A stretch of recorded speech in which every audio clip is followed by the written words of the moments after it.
In this video, we're going to be discussing 4 different units of concentration, as well as the formula that we're going to use when you dilute a solution to a lower concentration, or you evaporate out some of the solvent and get a higher concentration.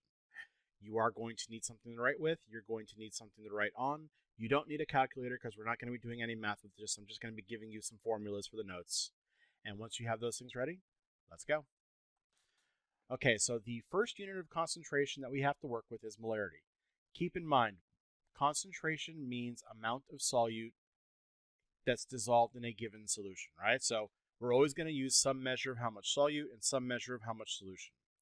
Molarity is our basic unit. It's the one we're going to use most often. That is moles of solute over liters of solution.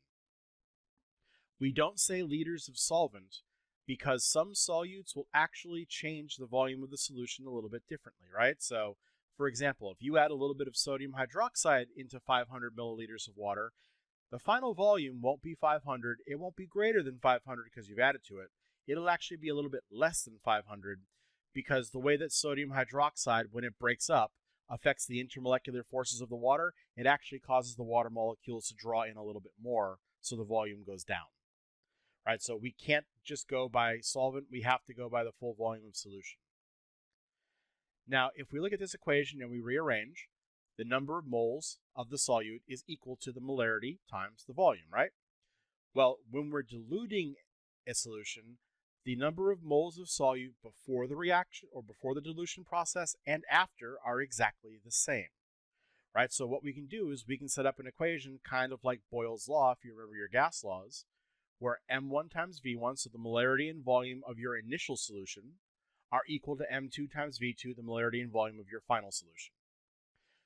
You'll also see a variant of this when we cover titration of acids and bases.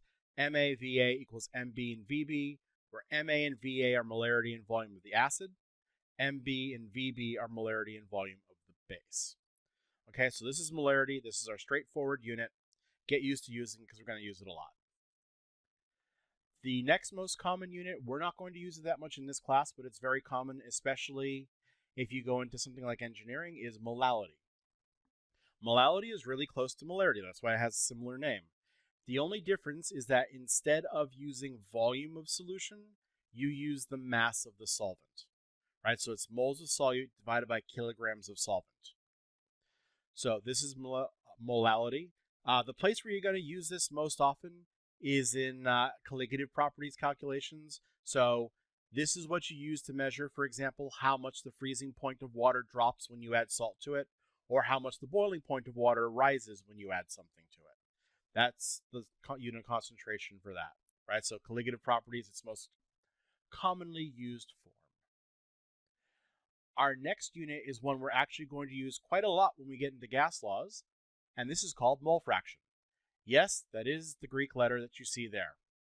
So mole fraction is exactly what it sounds like, right? You take the number of moles of the thing you're looking at, so the number of moles of the substance I care about, and you divide it by the total number of moles of everything in the mixture, right? So if I had, for example, a mole of helium, 2 moles of neon, and 3 moles of argon, and I wanted to find the mole fraction of helium, well, I have 1 mole of helium divided by 6 total moles of gases in my mixture, so the mole fraction is 1/6. Right? So we're going to use this a lot in gas laws because we want to know what the partial pressure of a gas is in a mixture of gases, right? So if I have 5 gases with a total pressure of like 4 atmospheres, I want to figure out what each gas is responsible for in that mixture. And we'll use this to help figure that out. The last unit I'm going to go over, this is one that you commonly see in day-to-day life. We don't use it that much in chemistry, but this is percent by weight. Again, exactly what it sounds like, right? Mass of the solute divided by the total mass of the mixture of the solution that it's in. Right, so that's percent weight. Very easy calculation to do. You see this all the time, right? So vinegar is 5% acetic acid by mass. Rubbing alcohol is either 50, 70, or 90% by mass. Hydrogen peroxide, the stuff you buy in the grocery store, is 3% by mass. So that's how a lot of household stuff is actually sold. Okay, so those are our 4 units of concentration as well as the dilution equation. In the next video, we're going to be going over titration We're going to cover acid-base. We'll also cover a little bit of like redox titration as well, because that's the lab that we're going to have coming up relatively soon.